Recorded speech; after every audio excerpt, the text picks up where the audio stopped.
I love cave art. There's something raw and unfiltered about it. So simple, yet so profound. The lions of Chauvet look like they're mid-pounce, frozen in motion. Others are strange and symbolic. Spirals, grids, abstract shapes we don't fully understand. And then there are the handprints. Someone 30,000 years ago pressed their hand to the wall and left a mark. I was here. I existed.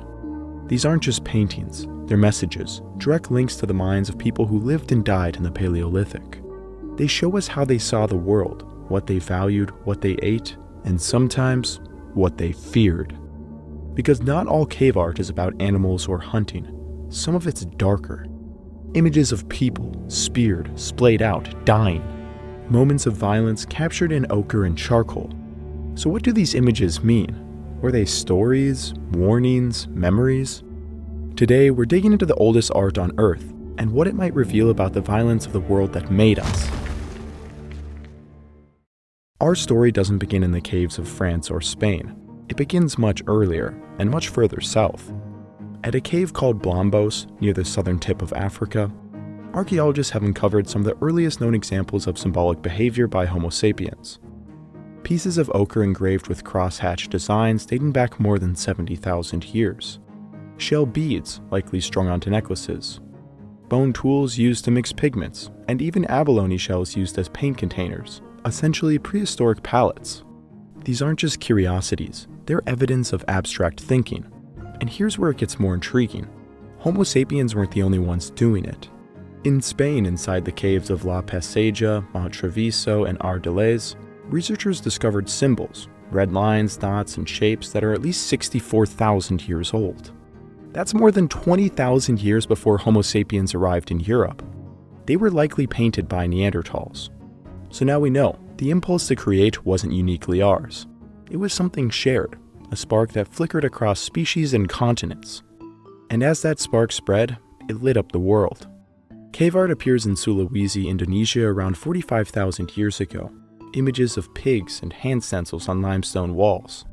In Borneo, nearly as old, we find paintings of wild cattle.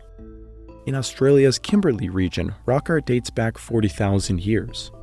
But wherever you go, one subject dominates the walls: animals. For tens of thousands of years, humans painted reindeer, lions, rhinos, bison, and mammoths in stunning lifelike detail. And yet, strangely, humans themselves are rarely shown. Why? We're visual creatures, children draw stick figures before they can even speak in full sentences. So why did Paleolithic artists avoid their own kind? And why, when they finally did paint humans, they were sometimes shown bleeding, broken, or dying? There's a long-standing myth in anthropology called the noble savage, the idea that early humans lived in peaceful harmony with nature and each other, free from the corruption of modern civilization. It's tempting to believe. I have spent hours staring at Ice Age cave scenes. Cultures like the Aurignacian, Gravettian, and Magdalenian left behind art that is shockingly vivid. Herds of horses, beautiful bison, and lions pacing together in groups. The aesthetic is powerful. It invites a kind of prehistoric nostalgia. But if you linger long enough, that illusion starts to crack. Because among all the majestic animals, sometimes you see something else. A person, face down, riddled with spears. Let's go to Pechmerle, a cave in southern France famous for its striking spotted horses. Ancient figures, according to recent DNA analysis, may reflect real coat patterns in Ice Age horses. But just beyond the horses, amid the abstract symbols, you'll find something else, a human figure. It's stylized, the lines are rough, but the meaning is unmistakable. A person lies prone, limbs stretched out, with several spear-like objects impaling their body. Depending on the interpretation, there are between 5 to 10 weapons embedded in this figure. Nearby is a placard sign, a wide, symmetrical shape. Some archaeologists interpret it as a bird. Others think it's a symbol of identity or territory. But to me, it resembles something more primal, a human posture of defiance, arms out, legs wide, stance aggressive, dominant and threatening. It reminds me of the footage from North Sentinel Island. On one instance, when an attempt at contact was made, the Sentinelese people didn't run. They spread their limbs wide and shook their weapons, an unmistakable sign of dominant aggression. Could this Paleolithic sign be depicting a similar posture? Could it represent the killer, or could it be a visual warning? This is what happens when you cross us? We can't know for sure, but the same symbol has been found at nearby caves. Maybe the mark of a specific clan, and maybe a violent one. Just a short distance away lies Cognac Cave, another French cave system adorned with Ice Age art. Among the many painted deer and ibex, you'll find something far more disturbing.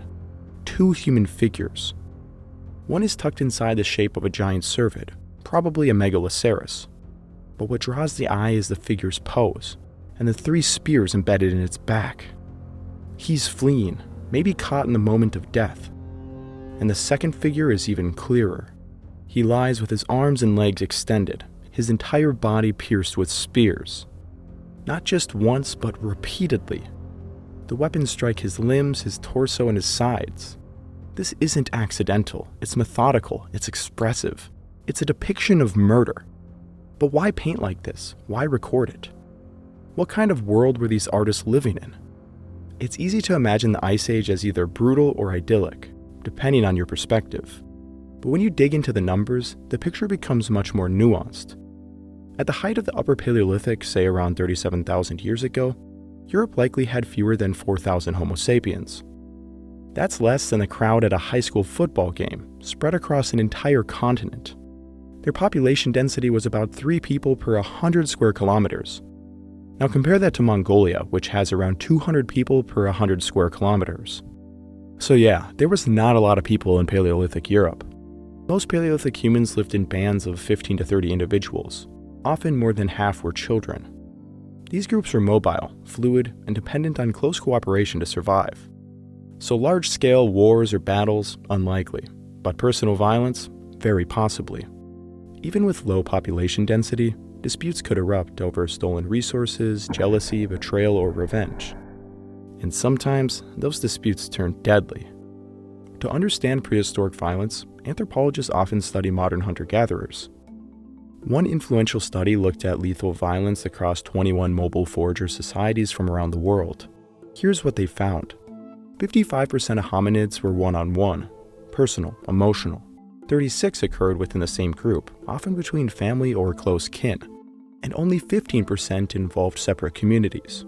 And even then, most conflicts weren't over territory. They were over insults, wives, status, and shame. Another pattern emerged. Very few of these killings were accidental. Most of them were planned, and many of them were remembered and retold for years. These modern foragers lived in denser populations than Paleolithic Europeans, with more competition for space and resources. But the fact that violence was still personal and meaningful tells us something. In the Paleolithic, violence may have been rare, but when it happened, it mattered. And some of it was painted on stone. So why even record violence? Why take the time in the depths of a cave to sketch out a dying man? There are a few possibilities. Maybe these were real events, murders or executions that the community wanted to remember. Or maybe they were a visual lesson. This is what happens to traitors, to cowards, and those who break the rules. People forget that a lot of these societies were full of taboo and tradition. They have very strict rules. But maybe perhaps these figures weren't literal people, but characters from oral tradition. Heroes or villains punished by spirits or fate. And maybe the act of painting violence was part of a larger ceremonial or shamanistic practice. We will never know for sure, but one thing is certain. The artist didn't paint these scenes by accident. They painted them in careful detail and took the time to remember them. Other examples of wounded humans do appear in Ice Age art, though these aren't scenes of interpersonal violence. Instead, they show humans attacked or overwhelmed by animals. And that opens up a new dimension in the story. A world where people weren't always the hunters, but sometimes the hunted. Deep in the bowels of the Lascaux Cave Complex lies one of the most mysterious and debated panels in all of Upper Paleolithic art. It's often called the shaft scene, and it stands apart from nearly everything else in the cave. A massive bison dominates the panel. Its stomach is torn open, intestines spilling out, painted in vivid detail that almost feels anatomical. And in front of it, a human figure lies sprawled out on the ground. His limbs are outstretched, his posture is awkward, and his head appears bird-like, as if he's wearing a mask or has become something else entirely. Nearby, a staff rises vertically from the ground, topped with a bird. It doesn't look like any of the other art. It almost feels like a story. Interpretations vary widely. Some say it's a shamanistic trance, a symbolic journey to the spirit world where the human and animal blur. I believe it to be the image of a failed hunt. The bird on the stick may be a spear thrower, and a spear seems to have disemboweled the bison, but a shot to the intestines wouldn't have instantly killed the bison, so the animal turned, gored the man, and left him for dead. This is my interpretation, but Ice Age art is often very abstract, so who knows what is being shown. Do you guys have any ideas what might be happening here? Leave a comment down below. At another site called Roc de Sèze, excuse my French, we find a very unusual image, this time sculpted rather than painted. Along the carved frieze, a human figure appears to be in motion, possibly fleeing from a large charging animal. The beast, likely a bison or aurochs, leans forward aggressively, its body low and fast, frozen mid-strike. The human figure is caught in a dynamic pose, arms raised and body recoiling. There's a sense of energy in the stone, an implied moment just before impact or just after escape.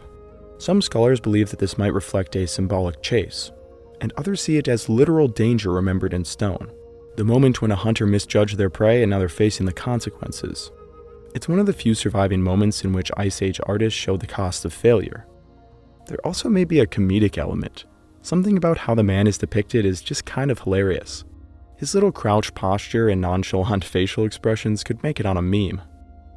At Galaboo Cave is found one of the more unsettling human-animal hybrids in Ice Age art. A creature is carved or scratched into the wall, its body unmistakably bison-like, but its torso and limbs humanoid. The head is ambiguous, it might be wearing horns or maybe a mask. Or it might be something in between, neither man nor beast. But the figure also seems wounded. Incised lines suggest injury or pain. Its posture is twisted as if it's writhing. It may represent a shaman in mid-transformation, someone channeling the spirit of an animal during a ritual, or it might be a symbolic merging of hunter and the hunted, a reminder of the circle of life. I have always simply thought of the figure as just a bison shaman, but in the context of the other figures, it very well may be wounded. If Ice Age European shamans dressed up in bison costumes, this is also very fascinating because various indigenous cultures of the North American plains would wear bison costumes during ceremonial practices. Though there is probably not a direct connection, it is just so fascinating to me that both cultures, separated by time and continent, could come up with such a similar concept. The scenes from Lascaux, Roc de Sèze, and Galaboo aren't just records of violence. They don't seem literal in the way Pêche-Merle or Cognac might be. Instead, they feel symbolic, something between memory and myth. We don't know who these figures were meant to be. Maybe they're not people at all, but characters in long-lost stories. These Ice Age cultures were certainly very complex, rich with belief, ritual, and imagination. Their myths were probably as strange and vibrant as anything from ancient Greece or Mesopotamia. We just don't know their stories, we can only see their images. So when we see a man with a bird head or a bison with human arms, maybe it's not a memory of what happened, but something that was believed. And somewhere in those beliefs, violence played a role, not just as a danger, but as some kind of meaning. When we think of cave art, we often imagine beauty, but hidden among those masterpieces is something more uncomfortable. Death, violence, vulnerability. These weren't just artists. They were hunters, shamans, survivors, people with stories, fears, and beliefs as rich as any culture that came after. This is what makes their art so impactful. Even after 30,000 years, their art still makes us feel something. It reminds us that behind every mark on the cave wall was a person, not so different from us, trying to make sense of their world. If you made it this far, you're officially part of the tribe. So subscribe, comment what you want to see next, leave a comment telling me which piece of cave art you found the most haunting, or if you think these scenes were myth or memory or something else entirely.